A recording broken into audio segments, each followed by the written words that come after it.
Good morning, Mr. Lewis. Thank you very much for coming here and to have this interview with you.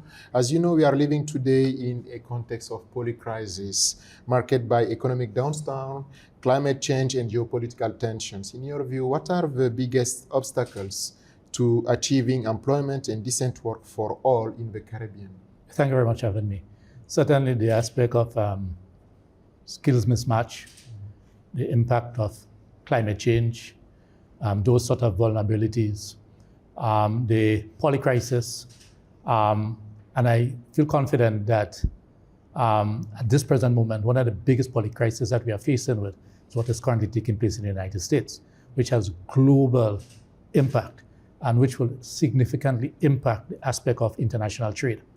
And the aspect of international trade will certainly negatively impact the cost of living and standard of living in the Caribbean region. So these are some of the aspects that will definitely impact that of achieving employment, increased employment. As a matter of fact, it will result in higher levels of unemployment, which in itself will have negative connotations for the region in terms of the impact on society, crime, violence, drugs. We know all those things. So what are the key policies should be prioritized to address the most urgent labor and employment challenges in the Caribbean? Certainly we need to, the aspect of training, the aspect of understanding the needs of the job market, the aspect of bringing what we call a human touch, as we will normally say, putting people before profit. Recognizing that for society to advance, we need to bring all of us together. So we need to have what we call the minimum standards that we can all agree on across the region and then work towards that. As you probably know, there will be a very important rendezvous this year in Qatar, which is the second World Summit for Social Development. So in your view, what are the critical steps should the ILO and its constituents take to shape and implement an effective new social contract? Well, the aspect of training, the aspect of trying to ensure that we look out for everyone, the vulnerables, right?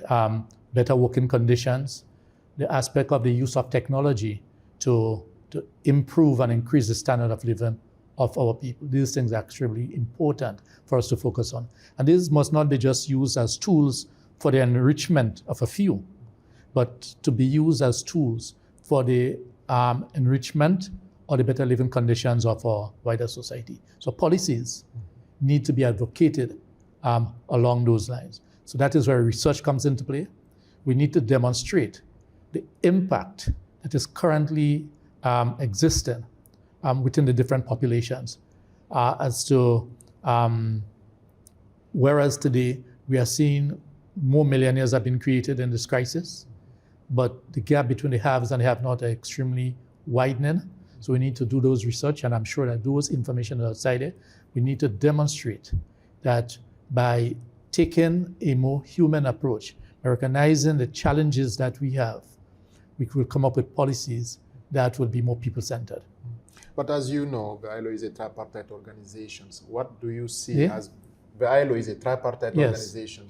So what do you see as the role of these organizations, but also the workers, employers, and governments in the line of the discussions of this year on the... Sure. So what we need to do before we get to the ILO meeting at our national levels, we first need to sit and have our discussion. The aspect of social dialogue is extremely important.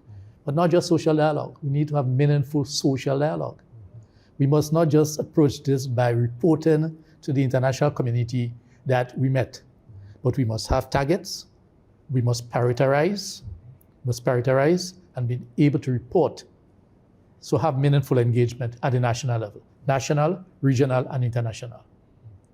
So the commitment has to come from the national level, because at the end of the day, when we all return, the different organizations, labor, employers, and government, leave these international forums, come back to our local constituents. And therefore, the aspect of implementing those agreements is key. But if we do not have that discussion among ourselves, to come to a common understanding. It's difficult many times to just take things that are from on top and implement below. So we need to have bottom-up discussions. We need to understand the needs of our society, because each territory have different challenges. We cannot all agree that we need better healthcare protection. We need better education. We need better training. These are standard, gold standards that we can say, but its implementation may be impacted by the local conditions. And therefore it is us at the local conditions, the local levels, country levels, regional levels, that has to discuss those matters and identify through research in a very organized way to identify those challenges and come up with ways and means to make those proposals. Okay, thank you very much, Sure. Mr. Lewis, for this conversation. Thank you very much, and I look forward to having a better world, because a better world is possible. Thank you very much.